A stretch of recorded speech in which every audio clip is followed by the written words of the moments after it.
Welcome to Arjun art and craft. இன்னைக்கு நம்ம சேனல்ல ஹைதராபாத் ஸ்டைல்ல ப்ரான் பிரியாணி எப்படி செய்யறதுன்னு குயிக்கா பார்த்தரலாம். ஒரு 1/2 கிலோ அளவுக்கு இன்னைக்கு பிரியாணி வந்து ப்ரிப்பேர் பண்ண போறோம். ஒரு 300 கிராம் வந்து ரைஸ 1/2 மணி நேரம் சோக் பண்ண விட்டுருங்க. பாஸ்மதி ரைஸ. அத வந்து கொதிக்கிற தண்ணியில ஆட் பண்ணியிருக்கேன். அது ஒரு கொதி வர ஸ்டேஜ்ல இப்ப நீங்க வீடியோல பார்த்துட்டு இருக்கீங்க. இதுக்கு தேவையான அளவு உப்பு சேர்த்துட்டேன். இப்ப வந்து இதுல முக்கியமான ஒரு ஸ்பைசஸ் ஆட் பண்ணணும். ஒரு சில இன்கிரீடியன்ட்ஸ் அத வந்து வீடியோல காமிச்சிருக்கேன் பாருங்க.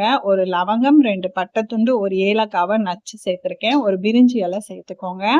இது கூட 1 டேபிள் ஸ்பூன் அளவுக்கு எண்ணெய் சேர்த்து அரைவாசி வேக விட்டு வடிச்சு எடுத்து வச்சுக்கோங்க. இருக்கட்டும். ஒரு 4 பெரிய வெங்காயம், அதாவது 400 கிராம் அளவுக்கு பெரிய வெங்காயத்தை நல்லா மொறு மொறுன்னு வறுத்து எடுத்து வச்சிருக்கேன். இந்த பேன்ல தான் வறுத்தேன். இதுல கொஞ்சம் எண்ணெய் இருக்கு. இதுல தான் இன்னைக்கு வந்து மேரினேட் பண்ண போறோம். இப்ப ஹோல் மசாலா எல்லாமே இதுல தான் மிக்ஸ் பண்ண போறோம். ஒரு 300 கிராம் அளவுக்கு பிரான் சுத்தம் பண்ணி எடுத்து வச்சிருக்கேன். அதை இது கூட ஆட் பண்ணிக்கிறேன். இதே இதுல வந்து நீங்க சிக்கன்லயும் செய்யலாம். சிக்கன் இதே மெஷர்மெண்ட் எடுத்து செய்யுங்க. இன்னைக்கு நான் ப்ரான் வச்சு செய்யறேன். இதுல இப்போ நம்ம வறுத்து வச்சிருந்த வெங்காயத்துல ஒரு பாதி வெங்காயம் அளவுக்கு ஆட் பண்ணிக்கோங்க. கொஞ்சம் இருக்கட்டும் மேல வந்து கார்னிஷிங்காக. இப்ப இதுல 1 டீஸ்பூன் அளவுக்கு ரெட் சில்லி பவுடர் ஆட் பண்ணிக்கிறேன். உங்களுக்கு காரம் எவ்வளவு தேவைப்படுதோ அந்த அளவுக்கு சில்லி பவுடர் ஆட் பண்ணிக்கோங்க. இப்ப இதுல புதினாவும் கொத்தமல்லியும் சேர்ந்தாப்புல ஒரு கைப்பிடி அளவுக்கு எடுத்து ஆட் பண்ணிக்கிறேன். இதுல 3 ஏலக்காய், 5, 6 லவங்கம், 2 பட்டை துண்டு, ஏலக்காவை மட்டும் நச்சு சேர்த்திருக்கேன். இதுல ஒரு பெரிய தக்காளி நல்லா குட்டி குட்டியா சாப் பண்ணி சேர்த்துக்கோங்க. இப்ப இதுல 1 டீஸ்பூன் அளவுக்கு கரம் மசாலா சேர்த்துக்கிறேன். 1/4 டீஸ்பூன் அளவுக்கு மஞ்சள் தூள் சேர்த்துக்கோங்க. ஒரு 2 பிஞ்ச் அளவுக்கு மட்டும். இதுல ஃப்ரெஷ்ஷா அரைச்ச ஜிஞ்சர் கார்லிக் பேஸ்ட் வந்து சேர்த்துக்கோங்க. பிரியாணிக்கு எப்பயுமே ஃப்ரெஷ்ஷா அரைச்சு சேர்த்தீங்கன்னா தான் டேஸ்ட் அல்டிமேட்டா கிடைக்கும். இது வந்து டிப்பா ஃபாலோ பண்ணுங்க. இப்போ வந்து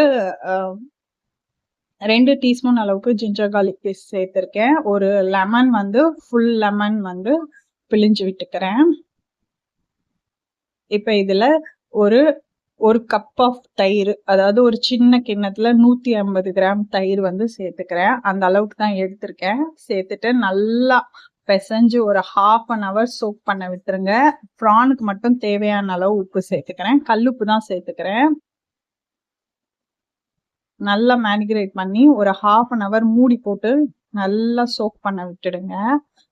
இதுல கொஞ்சம் ஒரு குழிக்கரண்டி அளவுக்கு எண்ணெய் சேர்த்து நீங்க மூடி போட்டு 1/2 an hour சோக் பண்ண விட்டுட்டீங்க அப்படின்னா நம்ம மசாலாஸ்ல எல்லாம் நல்லா உப்பு இறங்கி சூப்பரான டெக்ஸ்சர்ல புளிப்பும் இதுவும் கரெக்டா வந்து கிடைச்சிரும். இப்போ மேரினேட் பண்ணியாச்சு. ஒரு குழிக்கரண்டி அளவுக்கு எண்ணெயும் சேர்த்துக்கிறேன். இந்த மாதிரி பிசைஞ்சு வைக்கிறப்ப ஹைதராபாத் ஸ்டைல்ல சூப்பரான டெக்ஸ்சர்ல கிடைக்கும்.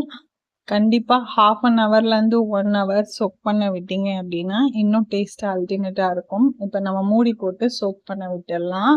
1/2 மணி நேரம் கழிச்சு ஸ்டவ் ஆன் பண்ணிட்டு நம்ம மேரினேட் பண்ணி வச்ச பேனை அப்படியே தூக்கி அடுப்புல வச்சுட்டேன். நல்லா ஈவனா ஸ்ப்ரெட் பண்ண விட்டுட்டு மூடி போட்டு வேக விட்டுருங்க. மீடியம் ஃப்ளேம்ல வச்சு நல்லா வேக விடுங்க.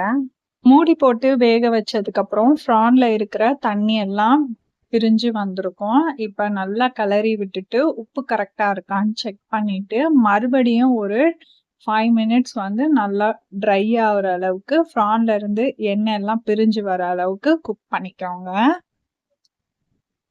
இப்ப மறுபடியும் மூடி போட்டு வேக விட்டதுக்கு அப்புறம் ப்ரான்ல இருக்கிற எண்ணெய் எல்லாம் பிரிஞ்சு வந்து மேல எண்ணெயா தெரியும். அந்த ஸ்டேஜ்ல கொஞ்சம் புதினா தலை ஆட் பண்ணிட்டு நம்ம வடிச்சு வச்சிருக்க ரைஸ் எடுத்து இது கூட ஆட் பண்ணிக்கலாம். ரைஸ் வந்து 3/4 வாசி வேக வச்சு எடுத்து வச்சிருக்கேன்.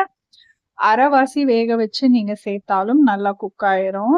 இப்ப இந்த ரைஸ மேல பரவனாப்புல போட்டுக்கலாம். லேயர் பிரியாணி வந்து ஹைதராபாத் ஸ்டைல்ல எப்படி பண்ணணும் அப்படின்னா இந்த மாதிரி தான் பண்ணணும். கீழே மசாலாஸ் இருக்கும், மேல வந்து ரைஸ் போட்டுட்டு தம்ல ஒரு 10 minutes போட்டு இறக்கணும் அப்படின்னா பிரியாணி ரெடி ஆயிரும். இதுக்கு மேல நான் வந்து ஆப்ஷனல் தான் ஃபுட் கலர் வந்து கொஞ்சம் சேர்த்துக்கிறேன். கிரீன் கலர் ஃபுட் கலரும், எல்லோ கலர் ஃபுட் கலரும் சேர்த்துக்கிறேன். ஹைதராபாத் பிரியாணில வந்து அவங்க குங்குமப்பூ சேர்த்து பால்ல சேர்த்துப்பாங்க. அதுவும் கொஞ்சம் ஆட் பண்ணிக்கிறேன். ஒரு 2, 3 ட்ராப் வந்து ஆட் பண்ணிக்கிறேன் எல்லோ கலர்ல. அதுக்கப்புறமேட்டு வந்து கிரீன் கலர் ஃபுட் கலர் சேர்த்துருக்கேன். நம்ம மீதம் வச்சிருக்கிற ஃப்ரை பண்ண ஆனியன் சேர்த்துட்டு, அதுக்கப்புறம் புதினா கொஞ்சம் சேர்த்து மூடி போட்டு ஒரு 10 மினிட்ஸ் நல்லா மீடியம் ஃப்ளேம்ல வச்சு, இல்லைன்னா லோ ஃப்ளேம்ல வச்சு 10 மினிட்ஸ் நல்லா குக் பண்ண விட்டு ஓப்பன் பண்ணி பார்த்தீங்க அப்படின்னா கம கமன்னு ப்ரான் பிரியாணி ரெடி. இப்போ வந்து நான் கொஞ்சம் ப்ரான் வந்து பொரிச்சு வச்சிருக்கேன். அதை கொஞ்சம் மேலே போட்டு இன்னொரு 5 மினிட்ஸ் தம்ல வைக்க போறேன். 10 மினிட்ஸ்க்கு அப்புறம் பொரிச்சு வச்சிருக்க ப்ரான் வந்து எடுத்து மேலே போட்டு வச்சிருக்கேன். ப்ரான் வந்து 65 மசாலா போட்டு பொரிச்சு வச்சிருக்கேன். அதை இது கூட சேர்த்து மறுபடியும் ஒரு 5 மினிட்ஸ் குக் பண்ண விட்டு இறக்குனீங்க அப்படின்னா சர்வ் பண்றதுக்கு ரெடி ஆயிடுச்சு. கம கமன்னு ஹைதராபாத் ஸ்டைல்ல பிரியாணி ரெடி ஆயிடுச்சு. அப்படியே லேயரா தான் சர்வ் பண்ணணும். நீங்க சாப்பிடும்போது கிளறி விட்டுக்கோங்க. இந்த மாதிரி எடுத்து உதுத்தி விட்டீங்க அப்படின்னா ரைஸ் ஒன்னோட ஒண்ணு ஒட்டாம நல்லா பொழு பொழுன்னு வரணும். இந்த அளவுக்கு பெர்ஃபெக்ட்டா நீங்க வந்து ரைஸ் வந்து வடிச்சு வச்சிருக்கணும். சூப்பரா கம கமன்னு ரெடி ஆயிடுச்சு. இந்த மாதிரி ஒரு தடவை ட்ரை பண்ணிட்டு எப்படி வந்துச்சுன்னு கமெண்ட்ல சொல்லுங்க. வீடியோ பிடிச்சா லைக் அண்ட் ஷேர் பண்ணுங்க. தேங்க்யூ.